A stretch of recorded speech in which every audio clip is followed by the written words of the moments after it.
पहले शुद्ध देसी गायों का दर्शन होता था। तो पहले तो गाय को विकृत किया गया, सो जर्सी गाय हो गई। जर्सी गाय होने से श्रद्धा लोगों की गड़बड़ हो गई, अरे ये गाय थोड़ी होती है। तो पहले विकृत किया और फिर अब सरेआम काटना चालू कर दिया, तो धीरे धीरे विलुप्त होने लग जाएंगे।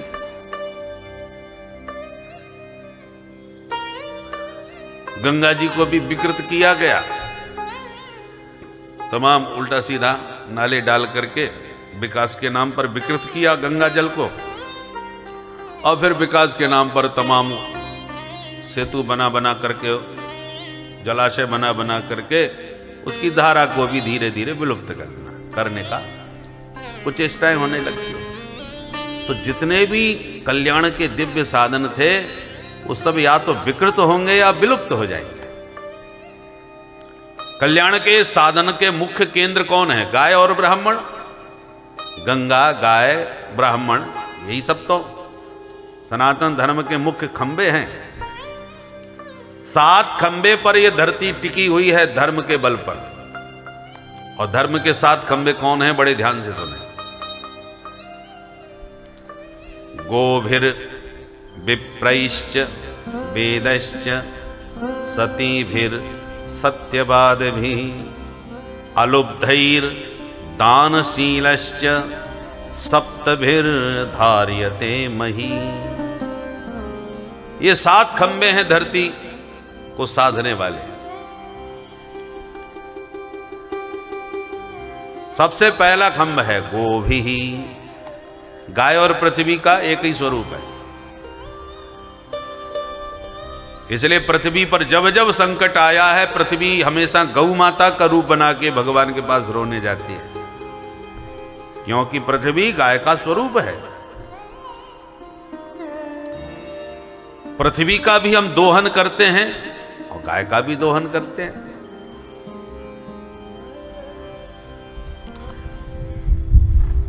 हमने आज दोहन के नाम पर शोषण करना चालू कर दिया। दोहने का मतलब क्या है? गाय के स्तनों में प्रेम का वात्सल्य से भरा हुआ दुग्ध आ जाए, आप निकाल लीजिए।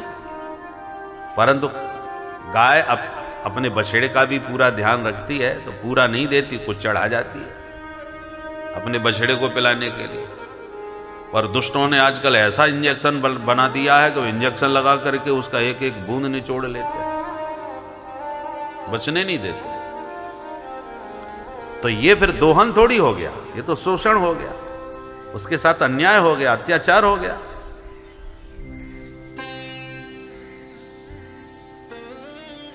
दोहन करो, दोहन में बुराई नहीं, और शोषण मत करो। पृथ्वी के साथ भी वही कर रहे हैं।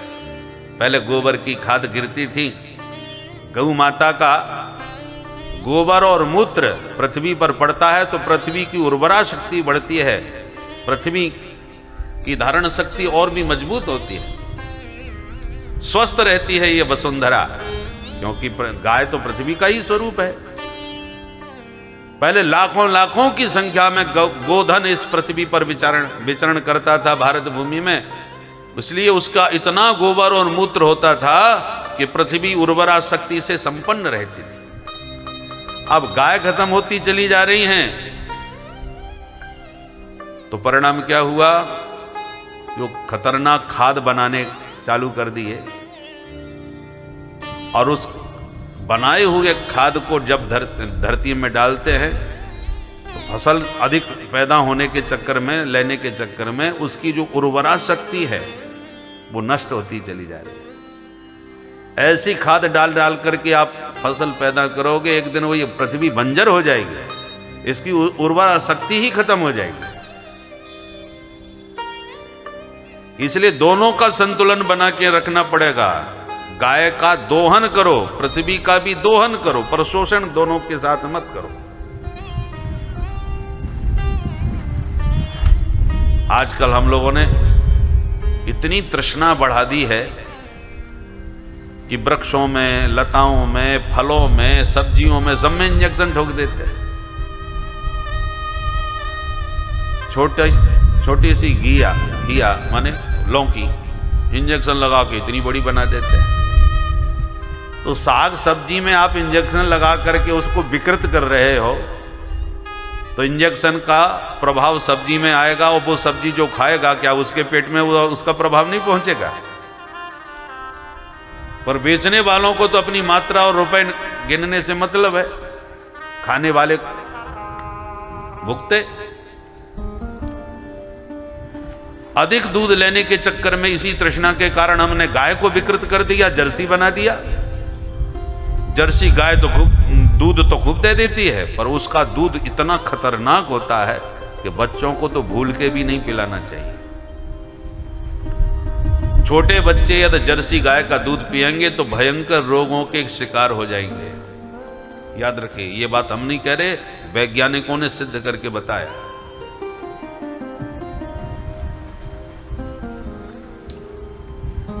इसलिए जितना हो सके जर्सी के दूध से बचो।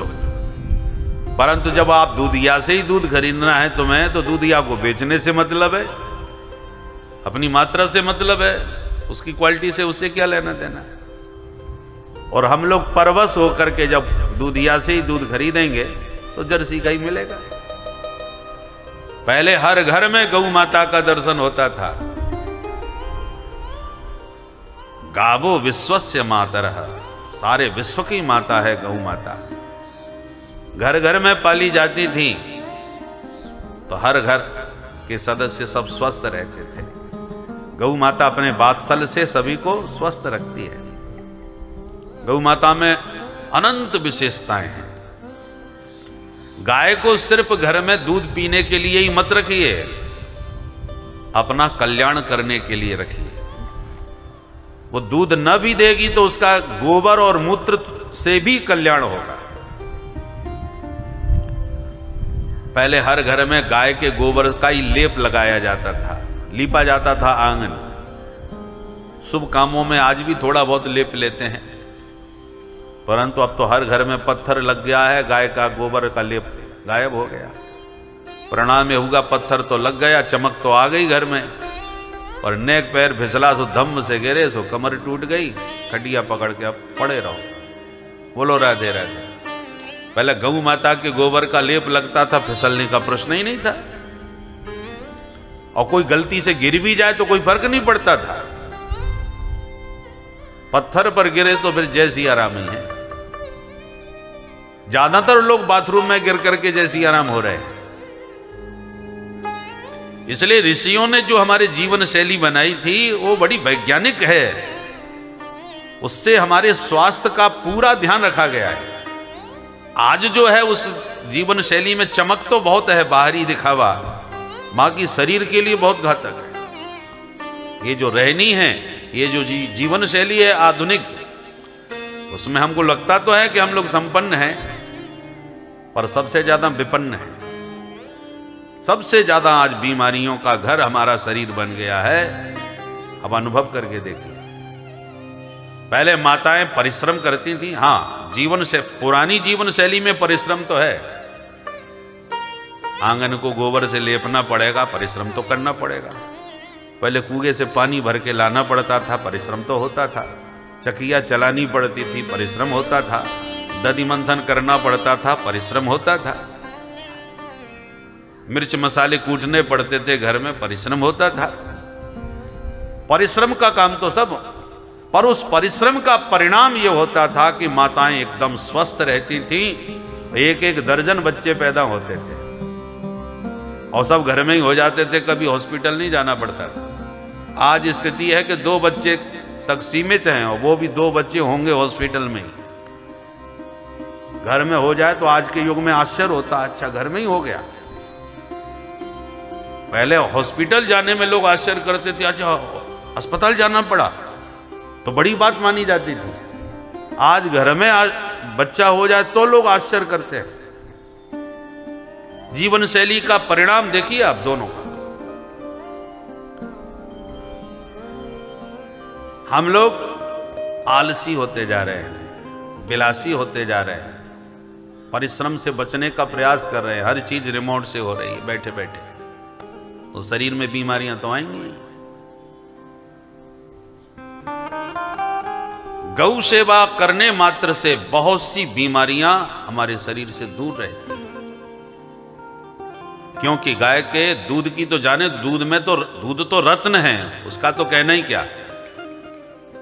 पर हमने जो दृष्टिकोण बना रखा है कि दूध नहीं देती और खर्चा फालतू में क्यों करें, तो दूध की दृष्टि से ही नहीं, उसका गोबर और मूत्र भी चमत्कारी होता है। गोबर की जो गंध होती है उससे सारे विषाक्त कीटाणु खत्म हो जाते हैं। घर में गोबर लगाने का वैज्ञानिक हेतु यही था कि पूरे आंगन में जब गोबर का लेप लग जाएगा तो गोबर की गंध कोने कोने में घर में सब जगह व्याप्त हो जाएगी और घर के कोने कोने से कीटाणु समाप्त हो जाएंगे और परिवार के सदस्य सब स्वस्थ रहेंगे। ये उसका वैज्ञानिक कारण था।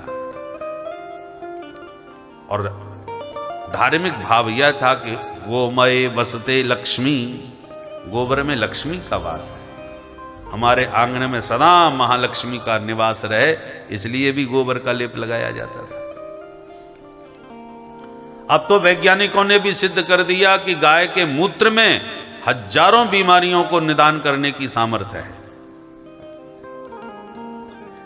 आप केवल शुद्ध किया हुआ गोमूत्र 2 ढक्कन पानी में सुबह सुबह पिएं, सैकड़ों बीमारियां आपकी खत्म हो जाएंगी। लोगों ने औषधियां बनानी चालू कर दी। तो कहने का मतलब क्या है? देखिए, हमारे ऋषि मुनियों ने जिसको भी मां की संज्ञा दी है वो जीवनदायिनी शक्ति देने वाली है। चाहे वो गौ माता हो, चाहे गंगा मैया हो, चाहे तुलसी मैया हो, इन सबको मां की संज्ञा मिली है ना। ये जीवनदायिनी शक्ति है। भारत भी माता है, भारत माता, क्योंकि अध्यात्म की ऊर्जा इस पृथ्वी पर प्राप्त होती है। इसलिए गौ को मां का स्थान क्यों दिया गया? क्योंकि जैसे जननी, जन्म देने वाली मां अपने बच्चे का पूरा ख्याल करती है, लालन पालन करती है, ध्यान रखती है, ऐसे जो गौ की सेवा करते हैं, गौ माता भी उसका पूरा ख्याल करती है। सिर्फ गाय पर आप हाथ फेरते रहो तो वो सूंघ करके आपके शरीर की सारी बीमारी पकड़ लेगी। पहले गोचर भूमि हुआ करती थी, गायों के लिए वो क्षेत्र सुरक्षित रखा जाता था। उसमें अनेक प्रकार की औषधियां पैदा होती थी गोचर भूमि में। और गाय की प्रकृति है, वो जो उसकी सेवा करता है, जिसको वो सूंघती है, उसके शरीर में जो भी बीमारी है वो सूंघ करके पता लगा लेती है। और जब उसे पता लगता है कि इसके शरीर में ये बीमारी है तो फिर जंगल में जाएगी और खोज खोज के वही जड़ी बूटी खाएगी जिससे उस बीमारी का इलाज हो। और जब वो जड़ी खाएगी तो वो जड़ी का पूरा रस उसके दूध में आ जाता है, तत्व, और उस दूध को, ग्वाले को तो केवल दूध पीना है, परंतु जो जड़ी का प्रभाव दूध में आ गया, उस दूध को पीते ही उसका सारा रोग जो पैदा होने वाला है वो अपने आप जड़ से खत्म हो जाता था। इसलिए चलती फिरती वैद्य है, डॉक्टर है गौ माता। इस पर बहुत अनुसंधान है, ये कोई मनगढ़ंत बात नहीं कह रही, शोध किया है।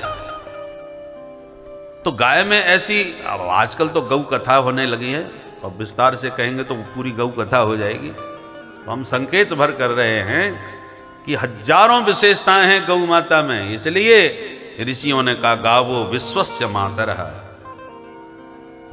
गाय ये नहीं पूछती कि तुम हिंदू हो कि मुसलमान हो कि ईसाई हो, जो भी उसकी सेवा करेगा, कोई भी प्राणी हो, सबको अपने वात्सल्य से सींच करके वो स्वस्थ रखती है, मां जैसा स्नेह देती है, निर्द्वंद भाव से। इसलिए केवल हिंदुओं की मां है ऐसी बात नहीं, गावो विश्वस्य मातरः, समस्त विश्व के प्राणियों की जननी है, मां है गौ माता। अरे जन्म देने वाली जननी 1-2 साल तक दूध पिलाती है, पर गौ माता तो जीवन भर अपने दूध से हमारा लालन पालन भरण पोषण करती है। इसलिए हर दृष्टि से विचार करके देखो। और अपने जीवन शैली में हम विचार करें कि हमने गाय को तो भगा दिया घर से और कुत्तों को घर में भर्ती कर लिया। बोलो राधे राधे। पहले कुत्ते बाहर रहते थे, गाय घर में रहती थी। अब गाय बाहर सड़कों पर घूम रही है और कुत्ते घर में ठाठ से रह रहे हैं। जीवन शैली में कितना बदलाव आ गया। उसी का परिणाम आज दिखाई पड़ रहा है। लोगों की मानसिक संकीर्णता, शरीर में अनेक प्रकार की रोग व्याधियां, ये सब कष्टों का कारण क्या है? हमने अपनी जीवन शैली को बदल दिया पूरी तरह। आज यदि प्राचीन जीवन शैली में कोई जी रहा हो, रहने का भी प्रयास करे, तो उसको गया गुजरा समझा रहे। ये तो महादरिद्री आदमी जो झोंपड़ी में रहता है, कच्चे मकान है, घर में गैया का गोबर है, गैया पाल रखी है भाई, ऐसी मानसिकता होती है। पर पहले बड़े बड़े ऋषि महर्षि जंगल में केवल गौ माता को अपने साथ रखते थे और फूस की झोंपड़ी में ही रहते थे।